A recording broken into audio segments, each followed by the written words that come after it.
രാജ്യത്തിന്റെ എഞ്ചിനീയറിംഗ് വിസ്മയമായ പുതിയ പാമ്പൻ കടൽപ്പാലം പ്രധാനമന്ത്രി ശ്രീ നരേന്ദ്രമോദി 2025 ഏപ്രിൽ 6 ഉദ്ഘാടനം ചെയ്തുകൊണ്ട് രാജ്യത്തിന് സമർപ്പിച്ചു.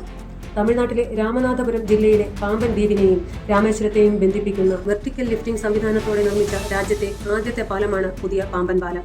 110 വർഷം പഴക്കമുള്ള പഴയ പാമ്പൻ പാലമാണ് ഇപ്പോൾ പുനർനിർമ്മിച്ചിരിക്കുന്നത്. 535 കോടി രൂപ ചിലവിൽ 99 തൂണുകളോടുകൂടി നിർമ്മിച്ച പുതിയ പാമ്പൻ പാലത്തിന്റെ നീളം 2.08 കിലോമീറ്ററാണ്.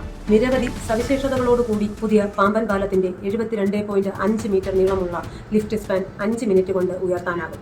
റെയിൽവേ മന്ത്രാലയത്തിന് കീഴിലുള്ള നവരത്ന പൊതുമേഖലാ സ്ഥാപനമായ റെയിൽ വികാസ് നിഗം ലിമിറ്റഡാണ് പുതിയ പാമ്പൻ പാലത്തിന്റെ നിർമ്മാണം 3 വർഷം കൊണ്ട് പൂർത്തിയാക്കിയത്. ധനുഷ്കോടി എന്ന നഗരത്തെ തന്നെ നാമാവശേഷമാക്കിയ 1964 ഡിസംബർ 23 മഹാദുരന്തത്തിന്റെ നടുക്കുന്ന ശേഷിപ്പുകളുമായി നിലകൊണ്ടിരുന്ന പഴയ പാമ്പൻ പാലം വിസ്മൃതിയിലാക്കിക്കൊണ്ട് പ്രശസ്തമായ രാമനാഥസ്വാമി ക്ഷേത്രവും APJ അബ്ദുൽ കലാമിന്റെ സ്മൃതികൾ ഉറങ്ങുന്ന രാമേശ്വരവും ഇനി പുതിയ പാലത്തിലൂടെ ട്രെയിനിൽ യാത്ര ചെയ്ത് സന്ദർശിക്കാനാകും.